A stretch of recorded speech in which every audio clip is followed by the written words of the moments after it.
Listen to what I said. Any problem that shows up in my life from this point forward, I'm only going to deal with it one time. Now, how is that going to become possible? I'm going to show you how. Let's take a look at 2 Corinthians 12. Start again at verse 7. It says, unless I should be exalted above measure by the abundance of the revelations of what? In the flesh. Was given to who? Me. A messenger of Satan to do what? Buffet me. Buffet me. Lest I be exalted above measure. Concerning this thing, I did what? Pleaded with the Lord. I pleaded with the Lord 3 times that it might what? Depart from So what is he asking the Lord to do? Take it away. Take it away. Remove it. Get this out of my life. Verse 9. And he said to me, my grace is sufficient for you, for my strength is made perfect in weakness. Therefore, most gladly, I will rather boast in my infirmities, that the power of Christ may rest upon me. Therefore, I take pleasure in infirmities, and reproaches, and needs, and persecution, and distresses, for Christ's sake. For when I am weak, then I am strong. Paul evolved here. He evolved. This is a shift in his maturity. He's evolved. All right. Now look at how this came about. He was dealing with something. A thorn in the flesh. He said that was sent to buffet him. All right. And his approach was to ask for it to be removed. And the Lord responded and said, basically, Paul, we're not going to take this away, but I'm going to give you the grace to overcome it. He says, my grace is sufficient for you, for my strength is made perfect in weakness. Then you see where Paul's attitude changed. You see where his perspective changes. You see the result of him evolving when he says, therefore, most gladly, I'd rather boast now in my infirmities. And therefore, he goes on to say, now when any type of infirmity, reproach, need, persecution, or distress shows up in my life, I don't necessarily always ask God to take it away. I've evolved now. I've evolved. Now, let me explain this to you.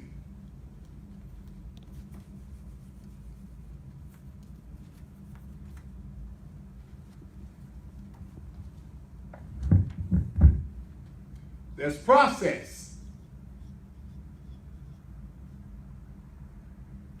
All right, there's process that involves correction.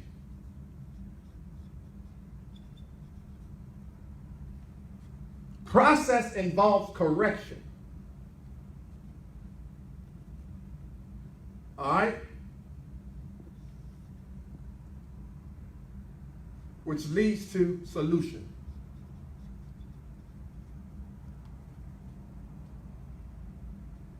Now, what would have happened if the Lord had just did what Paul asked him to do and taken it away? He would have avoided the correction. Which means that now his solution is not going to be permanent. Which means now that this thing, your life is subject to this thing to come again. Are you following me? So the statement I made, any problem that I encounter in my life, any problem that shows up in my life from this point forward, I'm only going to deal with it one time. That means now I'm going to go through the process to make sure I get corrected. This is what most people don't want to do. How many of y'all ever been in a situation where you were hurting so bad, you just saying, Lord, just take the pain away. Just take the pain away.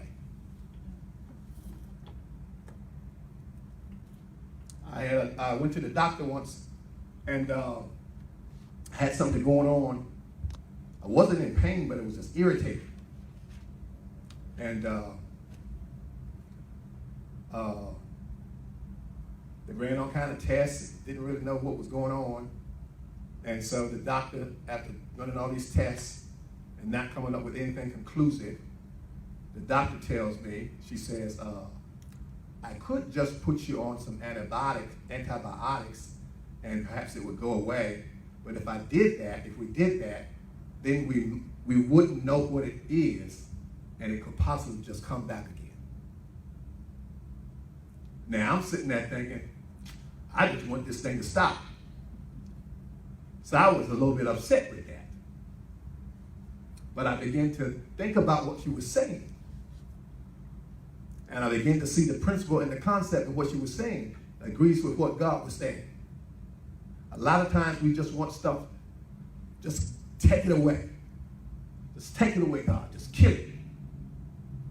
But if in fact you don't go through this full process and you avoid getting corrected, that means your life is subject for that thing to come again.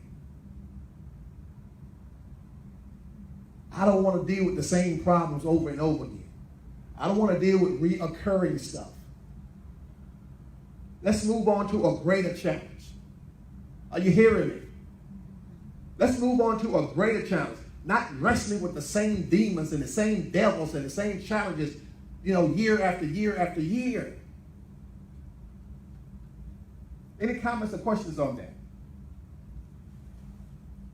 Make sure you're not avoiding correction.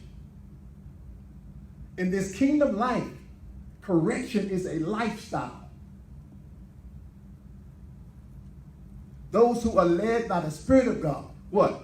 These are the sons of God. And He's going to constantly shape you, mold you, shift you, change you, turn you. That's correction. Can't be operating in your flesh though, because your flesh don't want to be corrected. Exactly. So that's why people don't want to correct it. Exactly. They want it taken away. Just get me to a place of comfort. Get me to a place of comfort. Great class as always. God bless you all Facebook Live, and we'll see you on the next broadcast.